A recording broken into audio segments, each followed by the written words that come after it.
90കളിൽ മലയാള സിനിമയിൽ തന്റേതായ ഒരിടം നേടിയെടുത്ത നടിയായിരുന്നു മാധു. പ്രദക്ഷിണം, സമുദായം, അമരം തുടങ്ങി 50ഓളം ചിത്രങ്ങളിൽ മാധു അഭിനയിച്ചിട്ടുണ്ട്. എന്നാൽ 2000-ൽ എന്റെ പ്രിയപ്പെട്ട മുത്തുവിന് എന്ന സിനിമയ്ക്ക് ശേഷം മാധു അഭിനയ ജീവിതത്തോട് വിട ചൊല്ലുകയായിരുന്നു. സിനിമയിൽ നിന്നും വിട പറഞ്ഞെങ്കിലും ഇതിനിടെ മാധു ക്രിസ്തുമതം സ്വീകരിച്ചത് വാർത്തകളിൽ ഇടം നേടിയിരുന്നു. ഡോക്ടർ ജേക്കബിനെ വിവാഹം കഴിക്കാനാണ് മാധു ക്രിസ്തുമതം സ്വീകരിച്ചതെന്ന രീതിയിലാണ് വാർത്തകൾ പ്രചരിച്ചത്. എന്നാൽ മതം മാറാനുള്ള കാരണം വിവാഹമല്ലെന്നും അതിന് യഥാർത്ഥ കാരണം എന്താണെന്ന് വ്യക്തമാക്കി മാധു രംഗത്തെത്തിയിരിക്കുകയാണ്. അമരത്തിൽ അഭിനയിക്കുന്ന കാലത്തെ താൻ ക്രിസ്തുമത വിശ്വാസിയായിരുന്നുവെന്നും കുട്ടേട്ടന് ശേഷം പെരുന്തച്ഛനിലേക്ക് തന്നെയായിരുന്നു ആദ്യം ക്ഷണിച്ചിരുന്നതെന്നും മാധു പറയുന്നു.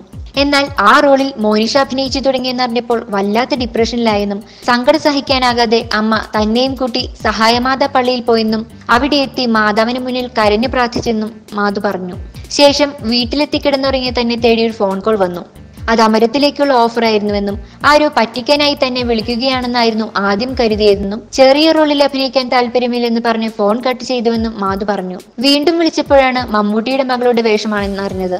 അത് കേട്ടപ്പോൾ വളരെ സന്തോഷമായെന്നും അന്നു മുതൽ താൻ ക്രിസ്തീയ മതവിശ്വാസിയാണെന്നും വീട്ടുകാരുടെ പിന്തുണയോടെയാണ് താൻ മതം മാറി പേരും മാറ്റിയതെന്നും മാധു വ്യക്തമാക്കി. താൻ വിവാഹം ചെയ്തത് ക്രിസ്ത്യാനിയെയാണെന്നും മക്കളെയും ആ വിശ്വാസത്തിൽ തന്നെയാണ് വളർത്തുന്നതെന്നും മാധു പറഞ്ഞു. ഒരു പ്രമുഖ മാധ്യമത്തിന് നൽകിയ അഭിമുഖത്തിലാണ് മാധു ഇക്കാര്യം വെളിപ്പെടുത്തിയത്.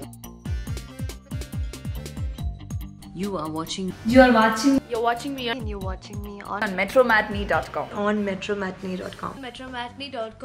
metromatney.com. Subscribe for more videos. Subscribe for more videos. Subscribe here for more videos. Subscribe now. Thank you.